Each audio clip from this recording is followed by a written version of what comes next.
I promise myself to have my back always, to love and cherish myself no matter what. I promise to be kind to myself and others even when it's hard. I promise to let the light shine through the darkness. I promise that it won't win. I will win. I will win. I promise. Thank you for tuning in to another episode of WiseAïchaTalks. So today we're going to be talking about a really deep topic, something that's near and dear to my heart. It's something that I've dealt with my whole entire life. Sometimes I wasn't aware, and sometimes I was very aware that I was dealing with it. And currently I'm very aware that I'm dealing with it in different levels, and I've figured out my own way of dealing with it. So I'm going to stop talking in this coded language and just read the message that made me want to talk about this topic. So one of your beautiful selves wrote me on Instagram and said, "I'm not sure if you had a WiseAïchaTalk about it yet, but if you haven't, please make one on depression soon." Heart emoji. Like checking in on your strong friends, the ones that are always happy, okay on the outside, but slowly dying from depression on the inside. This message made me think about so many different things with my personal relationships, but also my relationship with myself. So let's talk about depression. And there's so many different definitions of it, and depression has so many different levels, from very mild to severe levels where there's an actual clinical definition of depression. I won't get into that. I recommend that you look it up if you're definitely interested in doing more research for yourself personally.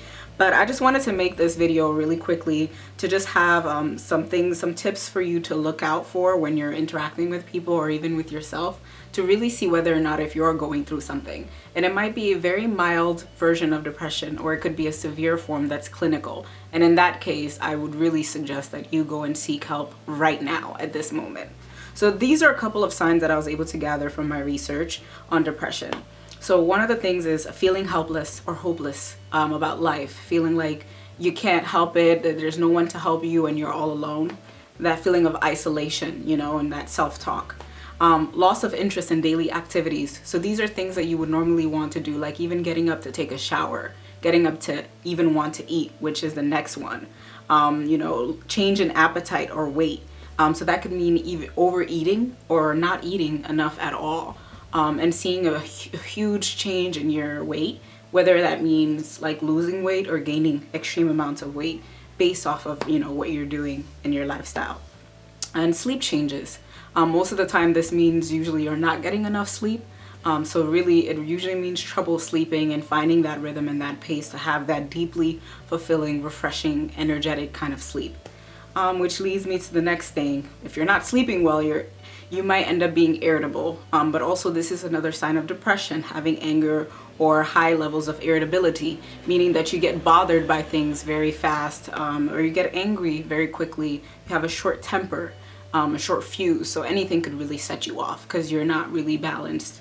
Loss of energy, that's another thing. Feeling very weak, not feeling up to it, not wanting to do it, kind of like almost feeling a fatigue. The next thing is self-loathing, really being disgusted with yourself, feeling guilty or ashamed of yourself for whatever it is that you did or you think you did wrong.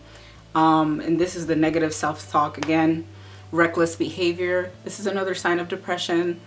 And just going out and acting out and doing different things, feeling like you're kind of out of control or uncontrollably doing things, and you're not even sure where it's coming from. That's when you lose sight and connection with your own intentions and what you're actually doing to others. You're having trouble concentrating on things, on people, on tasks. Your brain is always having trouble focusing. And another thing is unexplained aches and pains in your body, because believe it or not, our physical bodies are very much linked to our emotional and mental health. And so if you're dealing with depressions, of course your body is going to show it to you in some way. And all of these things, I do want to say in isolation that there are some people who may experience these symptoms and may not be suffering or dealing with depression. However, in a combination of 2 or more of these, or even one of these, is a sign that maybe you should check in with yourself personally to see. Now, if you're experiencing all of these things, I think it's time for you to go and ask for help, which leads me to the tips that I think would help. And before we get into that, I'm going to talk a little bit about myself. I've dealt with depression almost my whole entire life. And there was definitely a phase of my life where I wasn't even aware of it. Had trouble waking up, wanting to take a shower, even wanting to go outside, staying in the dark all the time, closing the curtains and staying home. And of course I did this while still being able to achieve a lot outside of school. And I think there's a lot of people that have a misconception about depression. Depression looks differently on everyone. People experience it differently and express it differently. There are a lot of people, especially in communities of color, who express depression in the most unconventional ways, meaning that we are hyperactive and very functional people sometimes. We're able to get our work done. We could be super great at getting our work done. We can graduate with the highest honors. We can be the best worker in our office setting or anywhere. We can be even going to the gym, and you'll see us and think, wow, like she's going out, she's having fun. He's going out, he's having fun, so he's fine. But the truth is, she's not, or he's not fine. They are not fine. And that's because, depression, again, gets expressed differently by everyone. Which leads me to the topic that the person on Instagram wrote me about, which is checking on the strong friend. It's very important that you don't make assumptions on who needs more care than others. Some people present a hard exterior, and I happen to be one of those people, but it doesn't mean that we're always fine. Sometimes it's okay. It doesn't take too much for you to go and check on someone to see whether or not they're okay. And if most people will appreciate it, even if they're not going through anything, they'll actually thank you for even thinking about them. But if they are going through something, it might be an opportunity for them to open up to someone who actually cares. And it might be an opportunity for them to refuse to share it.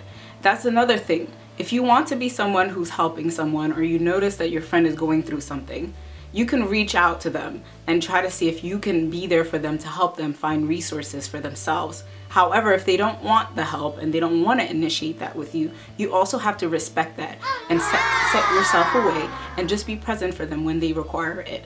It's very hard to be there for people when they're dealing with their own mental and emotional issues.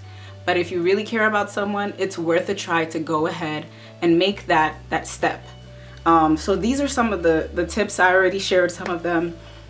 One of the things that I want to say to anybody who's dealing with depression is to not be afraid to ask for help, and don't feel like you're a burden to anyone. Don't let the negative self-talk tell you that you have to be the one to do it on your own, that if you put it on anybody else, then you should be ashamed of yourself. Reach out for help. If you feel like you're drowning, literally drowning in your own feelings and emotions, and you can't help yourself, and you're down, please reach out for help. Look up resources. Find that one friend who's willing to listen to you. And maybe you guys can go and look up to see if your insurance policy covers some kind of therapy. I recommend therapy for everyone, but there are some people, it's kind of like dating. You have to find the right therapist and the right counselor. Not everyone's gonna work for you. For me, my treatment for my depression was therapy. Now, I had music, which I still use to let my emotions out. But apart from music, there was a time where my depression was really bad and it was super dark, and I couldn't get myself out of it. I couldn't even write music. And that's when I reached out to find resources to speak to a counselor. And that helped me a lot, and that started and generated a healing process for me that's still currently being, something that I'm dealing with and actively trying to work through. And so another thing I want to talk about is the idea of culturally relevant ideas around depression. Now, for a lot of communities of color, depression is not even a talked about thing. A lot of people rub it off and say, no, it's for white people. And this is not true. This is a misconception.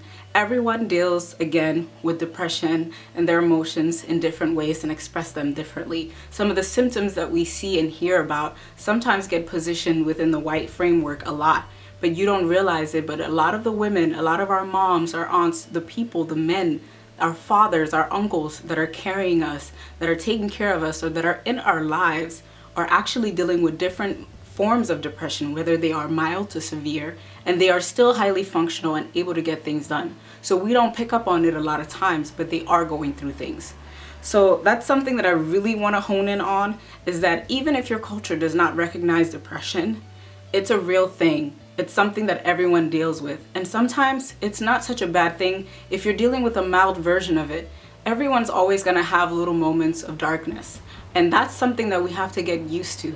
But if you have moments of darkness that you can't get yourself out of, that are literally making you feel like crap, and you feel like you can't even get what you want to get done, that's not just a regular mild version. That's something that's severe and that you need to get a hold of. And depression, the way it works, it manifests itself. So that last one about unexplained aches and pains, you can be functional, getting things done, going out with your friends, you're lit, turned up, then one day, boom, you got a problem, a physical health problem, or you start getting backaches or headaches, extreme amounts of headaches, and you don't even know where they're coming from. Or you're having all sorts of, blood circulation problems, high blood pressure, all sorts of things that we don't really think about that come out after a while when you're not treating the issue. When you don't treat an illness, it only gets worse. You must treat it from the root, because if you don't, your whole body will shut down eventually. You can ignore that you're going through depression, but it's not in your benefit. It really isn't. And it would eventually get to your physical world, and that's when it gets severe, because that's when it's a real warning sign that you need to get out of this state. And so that's all I really wanted to say.